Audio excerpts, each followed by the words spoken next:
Warning! The following video contains comedy, satire, and parody. If you do not understand these things, please look away now. With the release of the Order 1886 just a mere 24 hours away, releasing on February 20th, 2015, we thought we would take a look at some of the pre-release reviews, as the embargo date has now been lifted, and several reviews have started to trickle in from various sources. Also stay tuned towards the end of the video, as we'll be sitting down briefly with Robert Sparks of Ready at Dawn Studios, talking about the Order 1886 and its development process.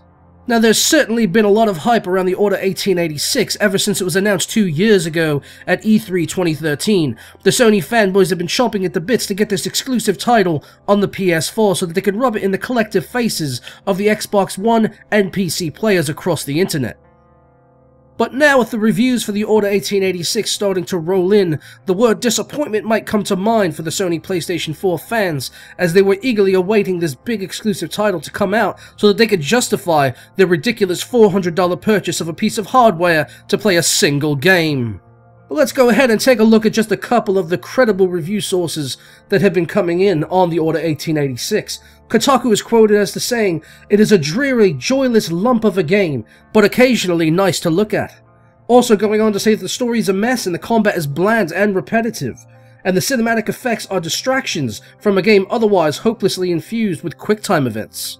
Moving along to digital trends now, they say the Order 1886 is a terrible game, going on to say it's just a bad game, forgettable in every conceivable way, and safely ignored by all but the most ardent of trophy hunters, implying that only those that just sit down so that they can get every platinum trophy possible on their Sony PlayStation 4 could even be fucked with playing this absolute pile of dog shit. A few weeks back, we had a chance to sit down with Robert Sparks of Ready at Dawn Studios, who had this to say about the development process of the Order 1886. From very early on in the development process, we knew that the Order 1886 wasn't going to be a great game by any means, which is why we chose to approach Sony, because no one pushes out bad games better than Sony. We knew if we had good-looking graphics and we could get Sony to put together a good trailer for us, then we were going to sell a lot of copies day one. And that's the most important thing, really. Not really getting out a good game. It's about making the game look good so that people will pre-order and buy it on day one, so that you get all of your money right then and there. And after that, it doesn't really matter, because you're going to make the most of your money in the first day anyway. So, you know, the reviews coming in, not really praising the game too much, don't really bother me, because we've already made our money back. In regards to the 30 frames per second cap, that was really just a creative decision. We felt that it was more cinematic feel to run the game at 30 frames per second. There's way too many games out there now trying to hit this 60 frames per second mark, and I think I speak for all gamers when I say that 30 frames per second is the more cinematic feel.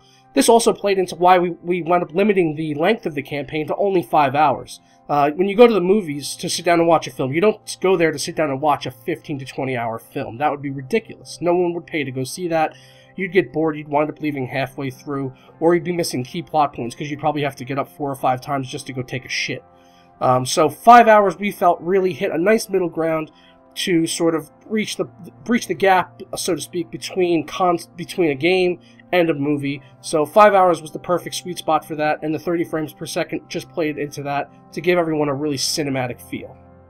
I also think that, you know, real-time combat is just way too overdone in games. I think QuickTime events are definitely the way of the future. I don't think anyone really actually wants to control their characters in games anymore. I mean, why would you? I mean, you're going to get better-looking visuals if you allow us to just control the camera in the game for you, and we'd rather just have you interact by pressing a few buttons here or there so that you don't forget that you are playing a video game. But you're getting a cinematic experience at the same time, so we feel that everyone can be happy with this decision. Now, while I did personally purchase a PlayStation 4 so that I could play The Last of Us Remastered, which was a fantastic game, don't get me wrong, I certainly won't be sitting down to play the Order 1886 anytime, mostly because it runs at a meager 30 frames per second, while though running at 1080p resolution natively. But for me, 30 FPS is just not a playable experience for a video game. The only thing that I watch in 30 FPS are fucking YouTube videos. That's gonna wrap it up though. I hope you guys did enjoy this look at some of the reviews that we've seen rolling in about the Order 1886.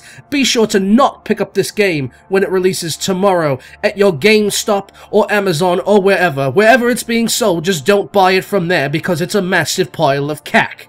I'll catch you guys next time. Ta-ra!